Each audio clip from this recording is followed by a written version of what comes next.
watching EOtv.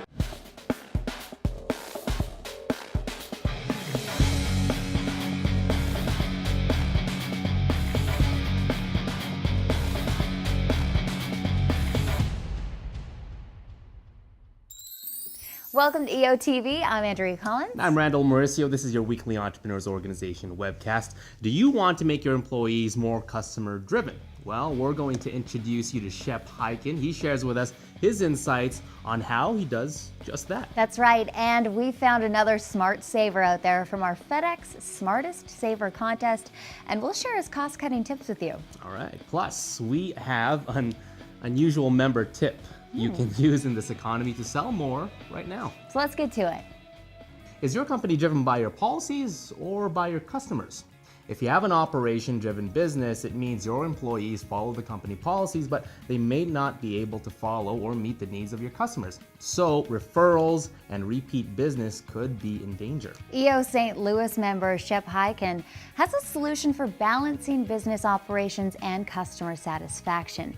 Here's his tips on helping your employees become customer-driven. Hire right. Hire employees with the right attitude because you can train the skills. But a positive, service-focused attitude can't be taught. Constantly train. Teach your employees new methods and examples of good customer service. Even if you only spend 5 minutes every few days, it's a constant reinforcement of your business processes and customer philosophies. Continually praise good behavior. Talk to your employees and let them know how well they're doing. Show your appreciation for doing the right thing and use these examples throughout training. Public recognition. Make sure to reward your employees publicly and also let your customers know about the outstanding work done by your employees. By instilling an incentive or Employee of the Month program, you can build an environment that fosters this positive behavior both at the peer and management level. Treat your employees the way you want them to treat your customers. Your employees have to learn by your example, and if you expect them to put forth their best effort in customer service, you must treat them like you want your customers to be treated. Lastly, Shep says to truly create an empowered customer-driven culture, employees need to trust that management will reward them for making positive decisions and not ridicule them for making wrong ones. By empowering your staff, they'll learn to make the best choices and create moments of magic for your customers. Now here's an unusual but very insightful tip from Dave Lakhani of EO Idaho. Dave shares ways to sell more, yes, even right now in this economy, by visiting his clients to see if he can help with anything, including the use of his own assistant. Sound interesting? We thought so too, so here's Dave with his tip of the week.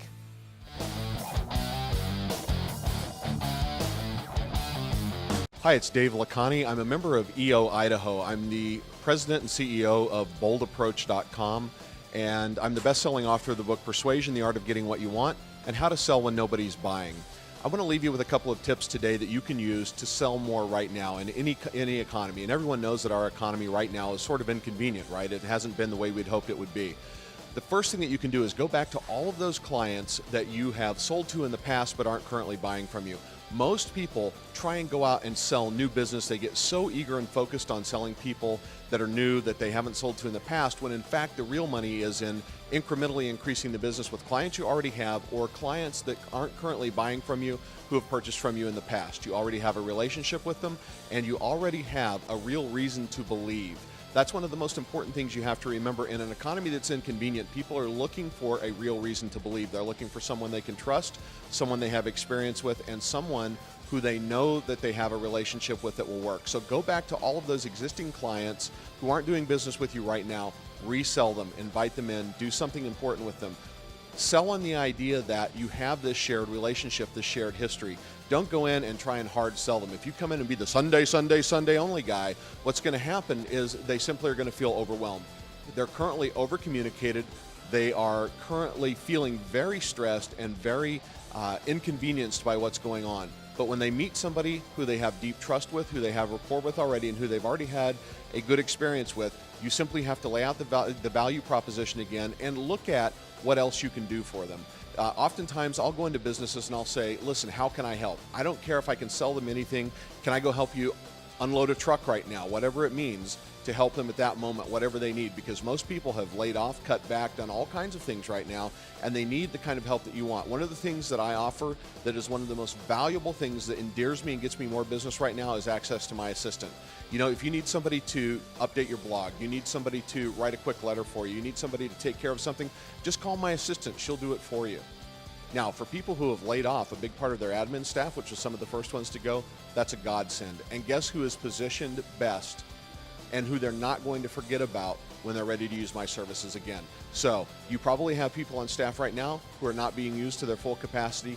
Leverage them for your clients. That will also help you sell more. I'm Dave Lakhani, president of boldapproach.com, and thrilled to be sharing with you on EOtv. Think you're a smart saver when it comes to your business? Well, this one is for you. You may remember that last week EOtv launched a contest. FedEx and the Entrepreneurs Organization are looking for the world's smartest saver and the entrepreneur with the most inspirational approach to cutting costs. If you think it's you, submit your tips along with any pictures or video to EOtv at eonetwork.org. And make sure your submission is fun, innovative. Most importantly, make sure it's informative for other business leaders. And we'll feature the best tips on EOtv.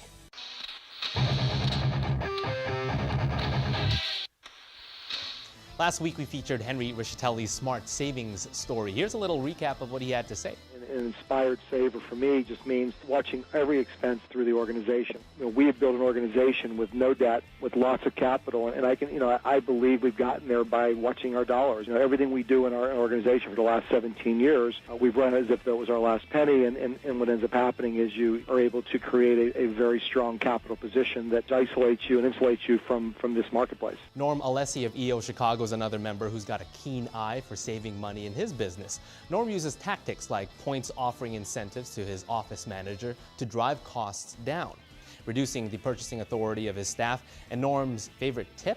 Well, he's found it can sometimes work in his favor to have several smaller accounts with one company, like a mobile phone provider, instead of one larger one. This way he can examine his spending on services that have price increases based on the number of users. And this helps him avoid the higher costs he would normally be charged. One of the many benefits of being an EO member is having the opportunity to learn from and inspire each other in business. EO Cleveland member Lou Licata describes how he's been able to re-examine his business. Let's take a look.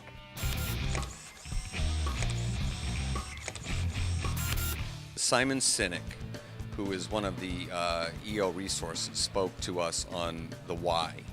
And that was a huge opportunity for me to re-examine my business and focus not on what we deliver or how we deliver it, but why we deliver it. And that turned into a really successful campaign in terms of not only the message that we were sending to our clients, but also how we marketed and how we hired.